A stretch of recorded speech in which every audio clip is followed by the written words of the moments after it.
So I'm now going to pass it off to Caitlin Cornwall from the Sonoma Ecology Center to kick us off on the presentation. Well, thank you. We wanted to come talk to you guys because you're out there on the ground in various ways, looking at land and communities with fire in mind, with safety in mind. And what we've seen, and many people have seen, is that when you take actions, when we take actions in the real world with sort of only one objective in mind, you can end up creating undesirable consequences that you then have to spend time and money dealing with later. And particularly with vegetation management, there are some ways to approach vegetation management and fuels management that can bring a multitude of benefits over time with less cost and less maintenance if you keep certain principles in mind. And that's why we wanted to talk with you. So there's 3 of us here from Sonoma Ecology Center, and they're just listed on this title slide in the order of appearance. I'm just going to introduce this topic, and then Ellie is going to talk about defensible space and principles for managing vegetation, and then Jason's going to talk more about fuels management in areas beyond defensible space. So what we have been seeing, and I should say the Ecology Center plays a lot of different roles in this space. We do a lot of education. You heard from Mimi about the Resilient Landscapes Coalition. So we've been doing a lot of workshops with homeowners and homeowner groups about defensible space. And we've also done a lot of work just on the ground, fuels management, fire-wise landscaping. We do a lot of physical work. We grow a lot of plants. We do invasive species management, et cetera. So we've kind of seen it from a bunch of different angles. And so what we've seen is that conventional approaches to fuels management can sometimes cost more money in the end and require more future work, and actually can create a more flammable landscape. And they can also have ecological downsides that I think most of us don't want to see. So the principles and practices that we want to present today, we hope can make vegetation management serve more of our societal desires. You know, we all want to live in beautiful places. We all want to reduce maintenance costs. We all want our lands to be able to capture water and sequester carbon and provide habitat for the amazing wildlife, pollinators, birds, animals that live here. And there are ways that we can kind of have our cake and eat it too. If we manage the landscape with all of these principles and values in mind, we can get more of those benefits back. So this concept of improving the fuels management practices to result in these multiple benefits is an idea that we are pursuing. Fire Safe Sonoma gave us $1,000 in seed funding to kick off this effort. And we also just learned that we are going to be getting about $20,000 from a private foundation to further it. So you all are kind of our first big conversation about this. And we really want to hear from you how these ideas land with you and how you feel that they could be integrated into what you're doing in your own communities. So with that, I think I'm going to pass it over to Ellie. Hey, thanks, Caitlin, and thanks, Roberta, and everybody that's been involved. Yep, I told you Jason would move me through here faster than I was ready to go. So I'm going to be, so I got interested in this a couple of years ago when we started doing the defensible space work. And I started off being really confused between, the part about what you do next to your home and then what happens out in the wildland. And I started going to the forest working group, which is more of a wildland perspective, and then Fire Safe Sonoma. And gradually over time, I began to realize that that there's sort of these different areas, and they kind of accordion back and forth. And it's really helpful for us to distinguish both how they're integrated, but then also how they're separated. So, but as as time went on, I started to be a little bit concerned about maybe people not fully understanding what the best way to protect their property and also preserve habitat. And so we started to kind of do some research, and Roberta and I were talking a lot about it, and she really encouraged us to pull together some of these ecological principles and practices. I've been looking around trying to find out who else is doing this. And so, been doing some research, and we'd also love to hear from you guys, what you know. And I think there may be one or two people who have a lot to offer on this subject. So the principles are sort of the overarching ideas, and then I'll be talking about that, and then Jason will be talking, and also with some practices in defensible space, and Jason will be talking about practices more out in the wildland. So just overall for both areas, high priority, first priority, and for some people is to protect human life and property based on science. And one of the main things that we understand is to protect property, the most important thing is to keep fire away from your house. So the ember defense zone of the first 5 feet, and then, going out from the house. And we'll talk a little bit more about that. But the, 0 to 5, 5 to 30, 30 to 100 around your home, and then evacuation routes, and which also provide fire access. So those are the things that you need to do to protect human life and property. And then equally important is the importance of preserving biodiversity. And one of the things at SEC that we want to help emphasize is this idea of wildlife refugia. So when you're actually removing vegetation, you don't want to just clear the landscape. And you hear that term a lot, clear the landscape. Well, that doesn't mean that you just take everything out and create a park-like environment, but you want to be able to provide places for the wildlife that's there to be able to go and find hiding places. In other words, you don't want to throw the baby out with the bathwater. So, there's critters in there that are living there, but you also want to remember the first point, which is protecting human life and property. Another point in preserving biodiversity is reducing catastrophic or stand converting wildfire threat. So if we go along with the myth that just leaving it alone is the best and most natural thing, then when fires come, they're going to be super intense, and then you'll actually lose the habitat. And we're seeing that up in Sugarloaf State Park, which SEC manages, where we've had 2 fires coming through the oak woodlands. And the first one, the trees could actually handle, but 2 years later, a second one came through. I think it was 3 years later, and those trees couldn't manage the damage that followed through. And so we're losing that oak woodland. And the same thing happens with chaparral. So we want to minimize invasives, and Jason will talk a lot about that. Preserve water quality, which basically means protecting the soil surface and preventing erosion. I think Jason will be talking about that. And we want to support carbon sequestration, which is also an argument for not taking everything out. I'll mention that in a little while. And then this idea of considering indigenous values of fire.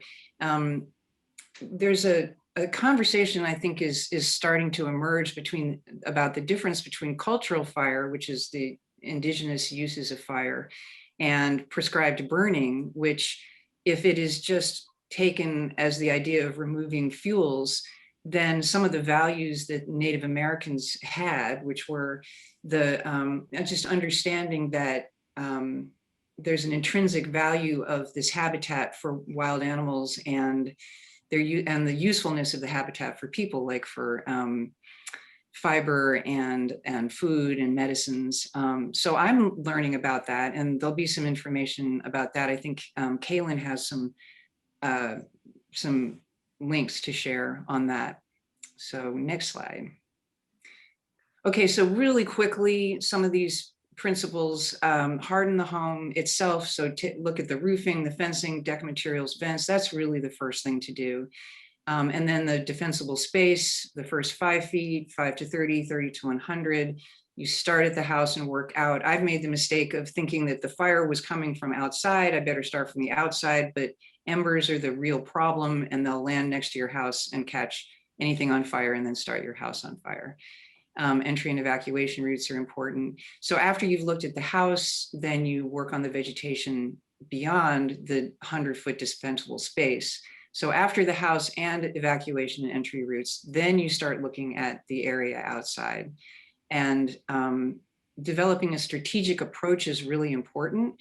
And so Jason will be talking a lot about this: the site, the slope, the aspect, which is whether it's facing west, east, south, what the vegetation type is, and then what's the history of the site in terms of fire or how it's been managed. So next slide. So I'll talk really quickly about practices to implement within the defensible space zone. And as Jack Cohen has said, we don't have a wildfire problem, we have a home ignition problem. Now, he's somebody that really pays attention to the property. Obviously, there is a wildfire problem, but if you're really protecting your house, then you want to pay attention to what's happening right in the home ignition zone. So next slide. You all know this: defensible space is the area around the home where the vegetation has been modified to reduce wildfire threat. Again, harden the home, reduce fuel, started the house. Have you heard this before? But then plant selection and plant location are key. It's important to create islands of plants to interrupt the movement of any fire or ember induced or otherwise as it gets closer to your home. Maintenance is essential. Next slide. Oh, sorry about that. I'm not going to go into any detail about this, except for maybe a couple more slides, but there's a group, the Resilient Landscapes Coalition. Sonoma resilientlandscapes.com is our website, and it's Sonoma Ecology Center, UC Master Gardener Program, Habitat Corridor Project, and Fire Safe Sonoma. We've all teamed up over the last 2 years. We're giving presentations. We just applied for a big CAL FIRE grant to give more presentations about defensible space, but it is entirely possible to have a fire-wise and sustainable landscape that incorporates beauty, safety, saves water, and supports wildlife. And next slide. So these ecosystem services, and again, we're talking about ecology and defensible space, is supporting biodiversity, enriching the soil and holding it in place, keeping the water on site, keeping it clean, slow it, sink it, spread it, store it, sequester carbon, and support pollinators. So next slide. So the ways to do that are to design and use with native plants, and design principles are important. The myth of the moonscape: there is absolutely no need to remove trees or excessive amounts of vegetation near the house, but it is critical to create islands with non-flammable pathways, and you can do that with stone. You can do it with irrigated native grasses. We emphasize carbon sequestration. If you go anywhere to any county, basically Marin, Sonoma, anywhere that I know of, it's not required to remove the trees around your house or even the branches over your house. And doing that, what you want to do is prune them up and get them away from your chimneys, and there are code requirements for doing that. But if you start pruning heavily on those trees that are around your house, then you're going to weaken them, and then you'll have a problem with trees dying right next to your house. It's really helpful to use native plants. Most of them are totally fine if you keep them well pruned and hydrated, and you plant in islands that will break up any fire that might be embers or other ways approaching your house. Keep them well hydrated. They use less water, they stay hydrated, and therefore more fire resilient than most other non-native plants. And those native plants evolved with native wildlife. So you're definitely doing the ecosystem a favor if you use native plants. And we have on our website, the Sonoma resilientlandscapes.com, a lot of information about plants that you can use in your garden. Mulch is really important, organic and inorganic. Don't use gorilla hair, and keep mulch 5 feet from flammable things, including fences. Thank you, Jason. Removing ladder fuels, and this, a picture is worth 1,000 words. You want your trees pruned up adjacent to your house at least 6 feet for firefighter access, and also to keep flames from reaching up into the canopy. And anything, any vegetation that you have under your trees, which is actually okay. You notice in this that the vegetation is right next to the trunk, but you want 3 times the height of the understory vegetation to the lower branches. Next slide. And then I think this is close to my last one. Birds are protected by the Federal Migratory Bird Treaty Act. So when you do your vegetation management, there are 2 ways that you can do it. Bird breeding season is from March, the beginning of March through July, and extends in both directions depending on the species, but that's the main time that they're breeding. So the best thing to do is avoid vegetation removal during bird breeding season, but that's not possible, especially with grasses and meadows. So what you can do is survey for birds. And I attended a really wonderful presentation by the Marin Open Space District. Their biologist named Nate, I didn't catch his last name, but he talked a lot about how to do surveys, and it's very, very simple, but it's actually really important to survey for nesting birds 7 days at least, or a maximum of 7 days before you do any vegetation removal from March through July. And if anybody wants more information about that, you can just next slide. And I'm going to turn this over to Jason. Thanks so much, Ellie. Yeah, I couldn't find a quote that pertained to what I wanted to say, so I just kind of wrote it myself. And I feel pretty serious about this topic, having done this work for a bunch of years now and seen it done well and not so well. So really excited about the opportunity to share what I've learned here with you guys. And I do feel like we are at a critical junction right here in California. And, everything kind of works together. I think we can hit multiple objectives. If the work is done effectively, it actually protects the community and the environment. And I started kind of picking up on that when I started this work about 20 years ago with the Conservation Corps, where we would get hired by local fire departments out in Novato and San Rafael to clear vegetation around developed areas. And, not everybody has the capacity in the Bay Area to sink into the intricacies of each ecological factor pertaining to the vegetation around our structures. So, just going at it with clearing biomass is going to get you short-term results, but not necessarily long-term results. And it's expensive. So that's why I like to see the work done effectively, because when it's done effectively, you're actually saving yourself resources in the long run. And each one of these resources is critical if we're going to get ahead of this problem. So, when I'm stepping into a restoration or a fuel reduction veg management project, I'm looking at, what the species composition is there. This is a post-fire site after 2017 nuns. You're seeing a ton of blue gum eucalyptus resurging after the fire. Just to be able to distinguish between invasive species and native species is a huge, huge benefit, because you can remove a ton of biomass if you just focus on controlling the invasive plants, and then you're actually doing the habitat a service as well.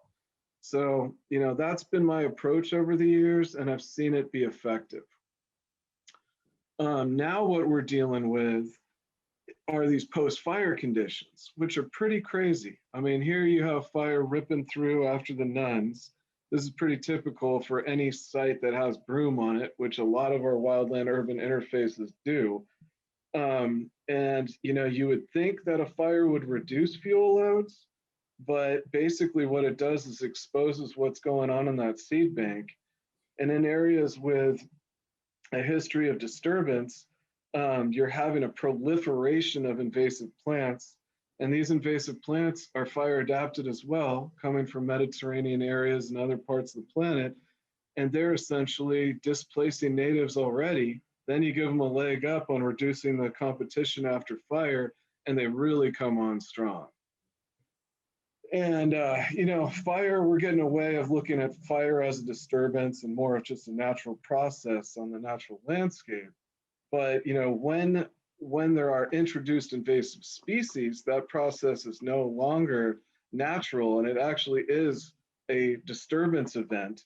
And what comes in after disturbance are super aggressive early succession colonizers, in many cases, invasive plants. And, you know, we have annuals and perennials. The perennials pose a threat as ladder fuels. The annuals pose generally threats as flashy fuels heading into fire season.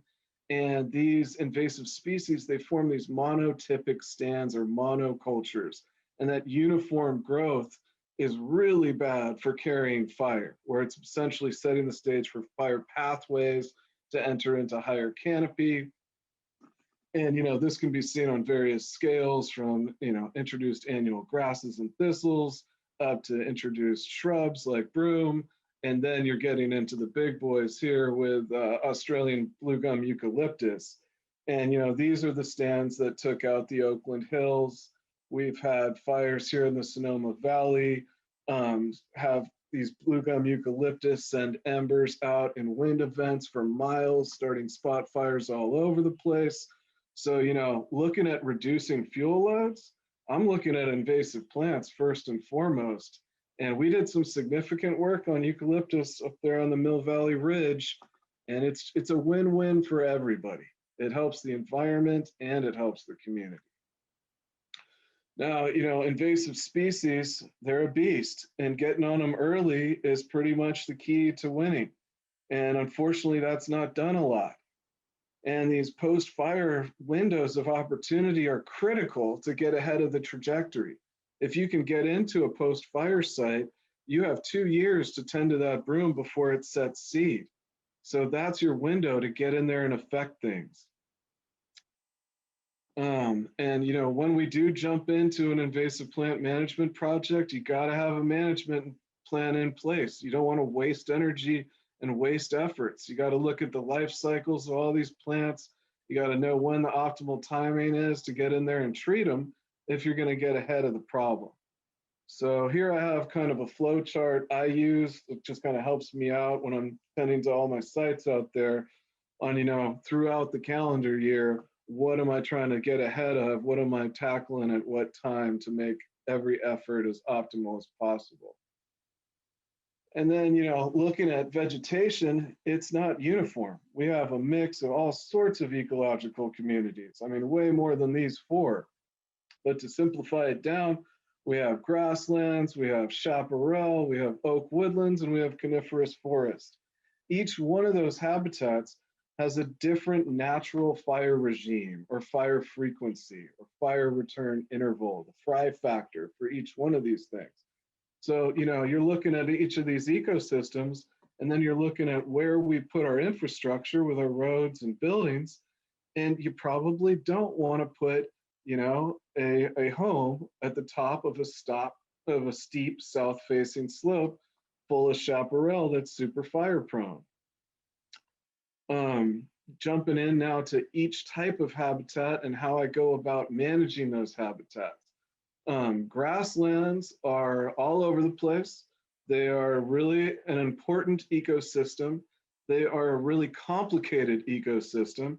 They've pretty much been type converted from perennial species to introduced annual grasses. Those grasses, you know, they take off in the spring, then they dump a ton of seed down. So how do you control all this stuff?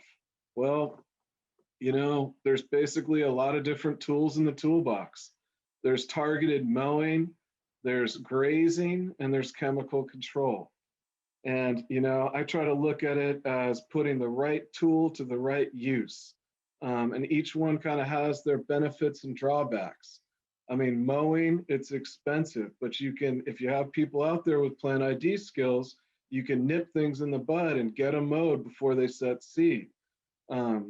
Grazing, if there are areas with low plant diversity, areas that aren't sensitive, areas where you want things really chewed down to the bone, that's where I like to allocate my grazing animals. And you know, each one of them's a little different. The cows, they like to go after the grasses. The sheep, they like to go after the forbs. The goats, they eat everything. They're not a blanket solution to our fuel reduction problems if we want to maintain any sort of native plant composition. And then you've got the chemical controls out there. You know, a lot of the weeds, a lot of the noxious plants that grow out in the grasslands are really bad for ranching production too. So, you know, they have economic consequences. And in the ranch culture, you have a lot of herbicide use to control the noxious weeds. My rule of thumb is I don't use it unless nothing else works.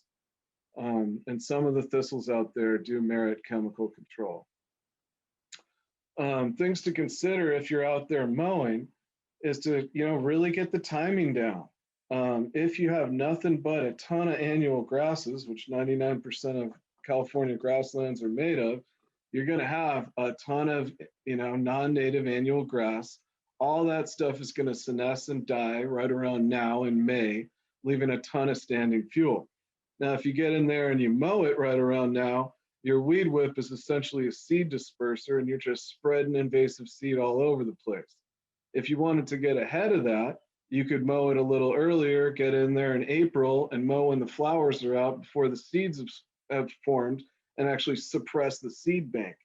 You know, it's more easily said than done, but that's a long-term objective you can work towards. Where that'll come back and sting you in the end is if you spend all your budget in April, then you get these late rains in May, which we're not having this year, but historically we have. Then you get a big resurge of growth going into fire season. So you're looking at repeated mows. So there's a lot to consider when you're in there messing with grasslands. Now, prescribed fire, that is an amazing cost-effective tool.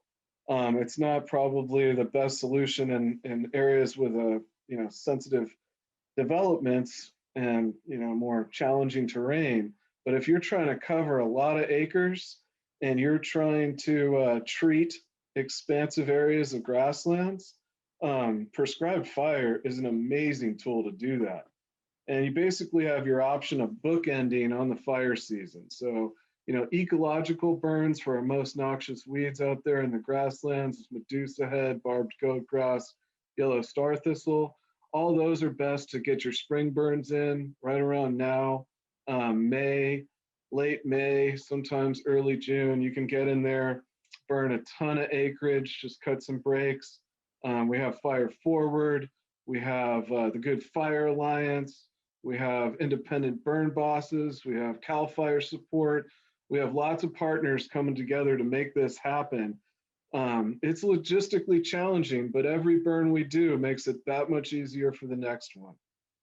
We've been doing them out at the Van Hoosier Preserve, and we've had amazing results. It does require a lot of resources to cut those breaks and get the engines, but it's a definite tool to look into.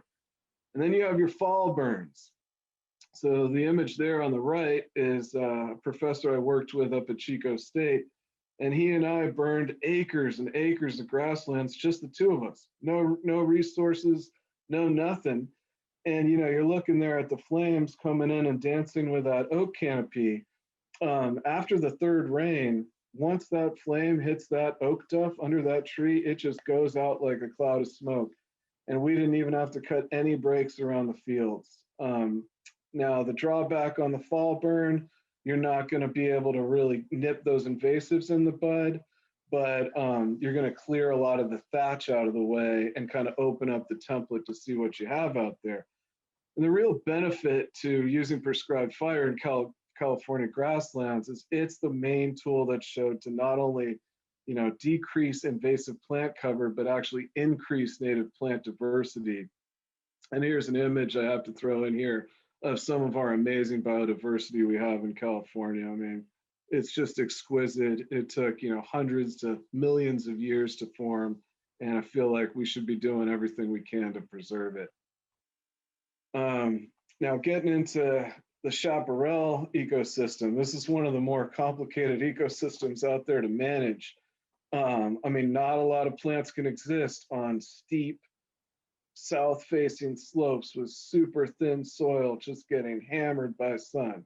So we should be really thankful that we have these plants that have evolved to handle those conditions and hold our slopes in place. And you know, the chaparral, it supports a lot of wildlife. It's a great ecosystem out there, but man, is it challenging to manage for fire.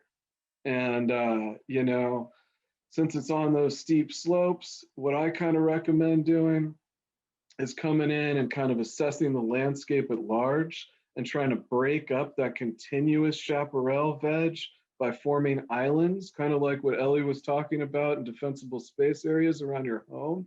You can do this also in wildland settings. And what I would recommend doing is trying to kind of clear vegetation in the flatter areas and keeping your vegetation islands intact in the steeper sections. And you know, anytime you're getting in there and you're clearing vegetation, stuff is going to grow back. And generally it's noxious invasive species. So once you step into clearing vegetation, it's important to understand that this isn't a one and done.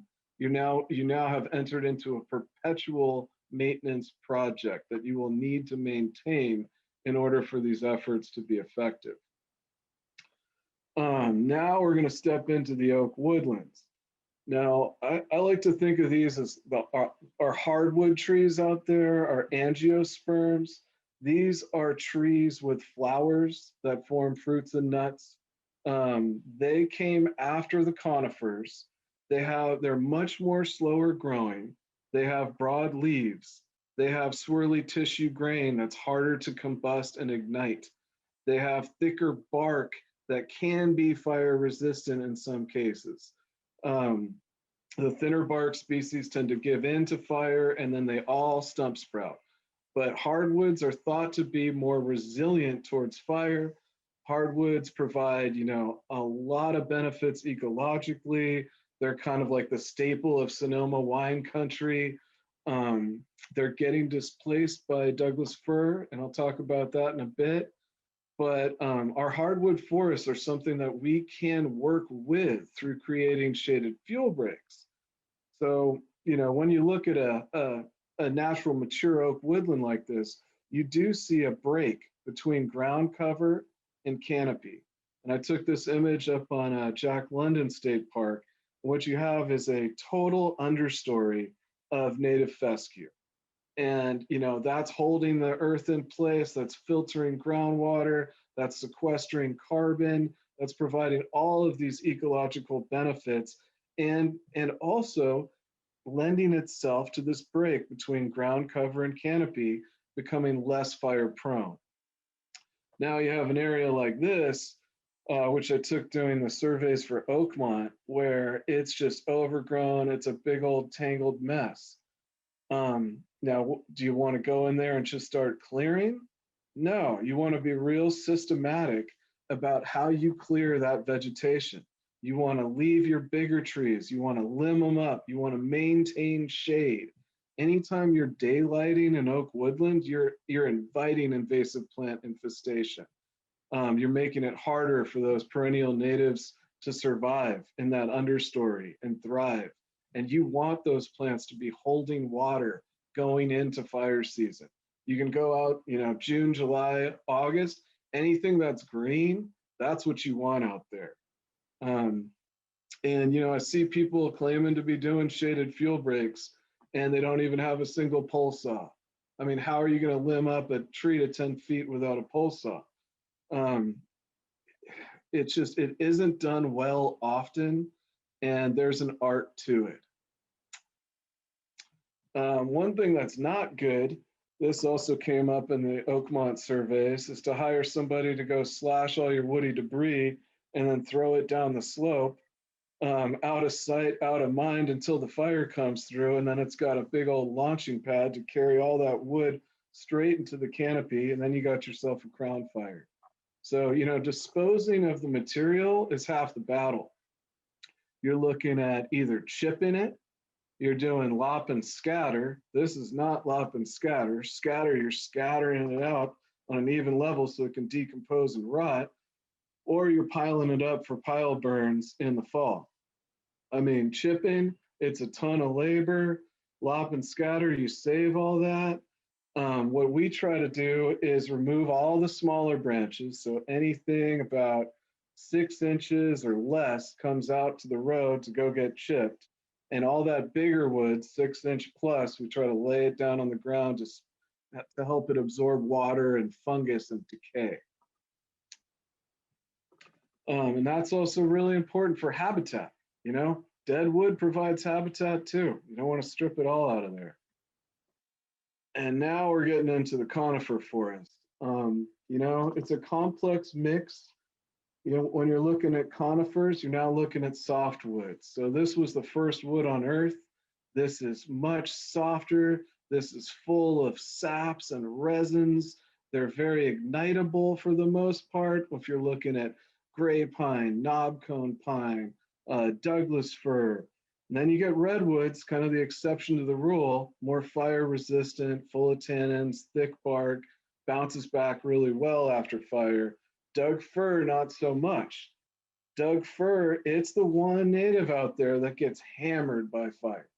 And you don't need to feel too bad about thinning Doug fir because it has a huge range from here to Alaska. And it's basically when you take fire out of the equation is where you have Doug firs proliferate. So, you know, Doug fir encroachment is a real thing. It's displacing hardwood forests. State Parks has been working towards reducing the hardwood displacement at Annandale, which is where this shot is from. And to me, this is irresponsible to have a forest this overgrown, this proximate to a developed area. That's just poor land management. So this is the sort of situation where it is good to get in there and start doing some thinning. And this is where foresters come in. Foresters are going to look at this and they're going to see it through a different lens. They're going to be looking at this as potential board feet for timber. And Doug fir is valuable as timber, even once it's burned over. And you got your standing dead Doug firs. Now to send in all that logging equipment, it is going to, I mean, do some serious damage to the landscape. All that big logging equipment, it's going to chew up the earth. It's going to lead to a ton of disturbance and erosion. It's going to create vectors for invasive plants to move in. You're not going to want to do it on any sort of steep areas. But if you have a nice, you know, flat area like this where you can get equipment in there, you could do some really effective thinning. And it's not like you want to clear cut. You want to go through and look at the DBH of each one of these trees and start thinning out everything less than 10 inches and leaving those bigger trees behind, which are actually less prone to fire.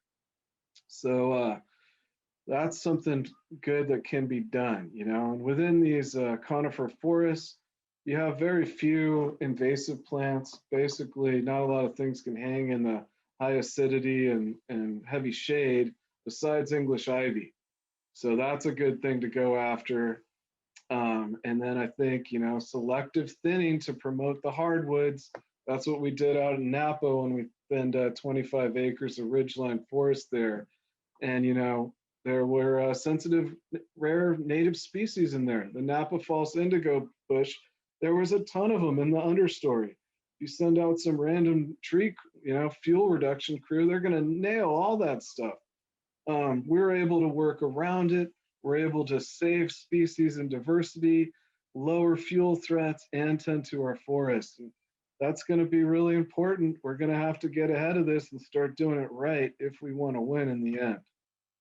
And, you know, if you're looking at just plants as biomass and you're getting in there and just mowing and thrashing everything, a lot of it isn't going to come back. A lot of it took a millennia to form.